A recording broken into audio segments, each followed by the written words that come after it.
भगवान विष्णु नारायण की जय।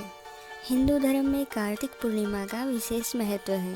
माना जाता है कि कार्तिक पूर्णिमा के दिन पवित्र नदी में स्नान करने से जीवन के सारे पाप नष्ट हो जाते हैं। इस दिन सभी देवी देवताओं को खुश किया जाता है, इसलिए इस दिन लोग पवित्र गंगा में डुबकी लगाने के अलावा दान भी करते हैं। पौराणिक मान्यताओं के अनुसार स्वर्ग से देवता आकर कार्तिक पूर्णिमा के दिन देव दीपावली मनाते हैं। श्रद्धालु इस खास दिन व्रत भी रखते हैं और कार्तिक पूर्णिमा की कथा सुनते हैं। अब सुनिए कार्तिक पूर्णिमा की कहानी। पौराणिक मान्यता के अनुसार ताड़कासुर नाम का एक राक्षस था। उसके 3 पुत्र थे।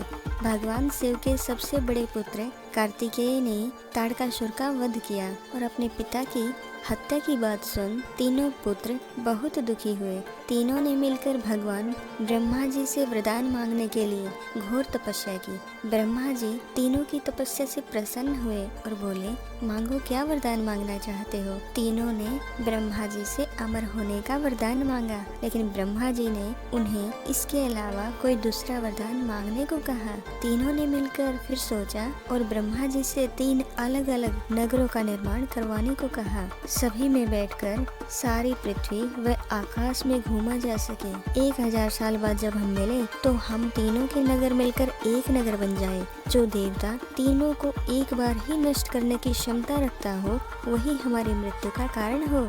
ब्रह्मा जी ने उन्हें ये वरदान दे दिया और तीनों वरदान पाकर बहुत खुश हुए। ब्रह्मा जी के कहने पर मय दानव ने उनके लिए 3 नगरों का निर्माण किया। सबसे बड़े के लिए सोने का और उससे छोटे के लिए चांदी का, व सबसे छोटे विद्युन्माली के लिए लोहे का नगर बनवाया गया। तीनों ने मिलकर तीनों लोकों पर अपना अधिकार जमा लिया।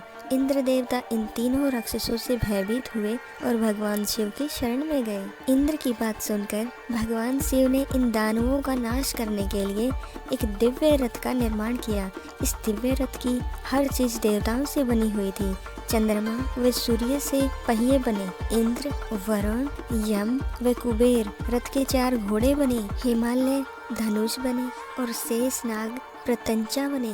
भगवान शिव स्वयं बाण बने और बाण की नोक अग्निदेव बने और उसी रथ के ऊपर सवार हुए भगवान शिव। भगवानों से बने हुए इस दिव्य रथ व दानवों के बीच में युद्ध हुआ। जैसे ही ये तीनों रथ एक सीध में आए, भगवान शिव ने बाण छोड़कर तीनों को नष्ट कर दिया और भगवान शिव ने तीनों लोगों को राक्षसों से मुक्त करवा दिया। इसके बाद सभी देवताओं ने भगवान शिव को त्रिपुरारी नाम दिया, क्योंकि उन्होंने त्रिपुर का नाश किया था। इसी विजय की खुशी में सभी देवता मिलकर कार्तिक पूर्णिमा के दिन धरती पर आए और काशी में देव दीपावली मनाई गई। तब से लेकर आज तक कार्तिक पूर्णिमा के दिन देव दीपावली मनाई जाती है। जय हो भगवान शिव शंकर की जय।